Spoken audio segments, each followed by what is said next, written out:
The fentanyl epidemic is one that cannot be ignored. It impacts not just young people across the nation, but right here in this area. ABC 10's Monica Coleman shares the heartbreaking story of one mother's journey to bring awareness to the dangers of fentanyl poisoning. Spencer was just vivacious and outgoing. Spencer Newsome, described as a beautiful kid, lover of music, singing, and dancing. Travel sparked his soul, and the love of his siblings kept him grounded.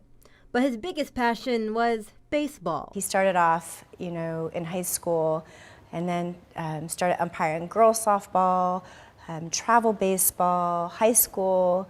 He even considered becoming an umpire. But all those dreams came to an end for the 20-year-old on September 21st, 2020. In their family home in Granite Bay, Laura Collington held back tears as she shared with me the day her son Spencer died from fentanyl poisoning. He had a girlfriend that he'd been dating for almost a couple years, and they kept their locations on.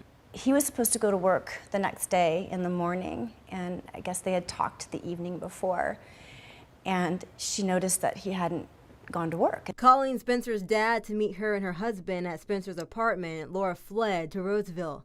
Asking police for a welfare check, Laura says law enforcement could not break down the door because there was not a crime. That's when her husband and Spencer's father had to find a way in on their own, scaling the balcony to get to their child. And we went running and opened the room, his bedroom, and he just looked like he was laying on his bed asleep.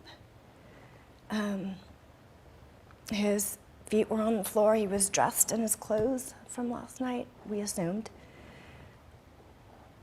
But he was not responsive.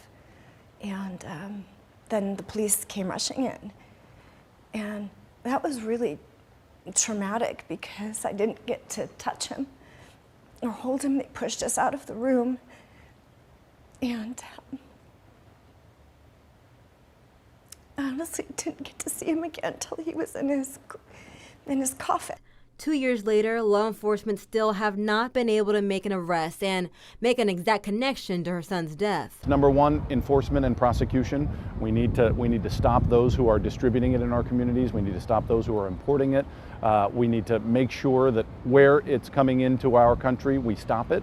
Prosecuting and finding someone guilty when it comes to fentanyl poisoning is incredibly difficult, says Placer County DA Morgan Geiger. There are networks of dealers in just about every community, particularly along the Central Valley corridor, so dismantling and disrupting those is what we're trying to do. According to the California Department of Public Health, there has been a sharp increase of fentanyl-related overdose deaths since 2017 in the state. Based on preliminary 2021 data, there were 6,843 opioid-related overdose deaths in California.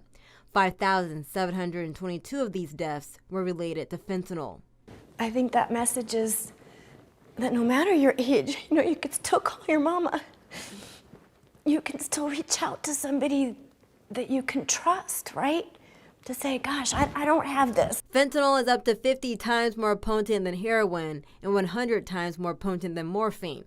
According to the California Department of Public Health, in 2021, there were 224 fentanyl-related overdose deaths among teens ages 15 and 19 years old in California, which is why Laura and her family want people to understand the devastation linked to the drug, but also educate young people to receive the mental health services they need instead of turning to a pill.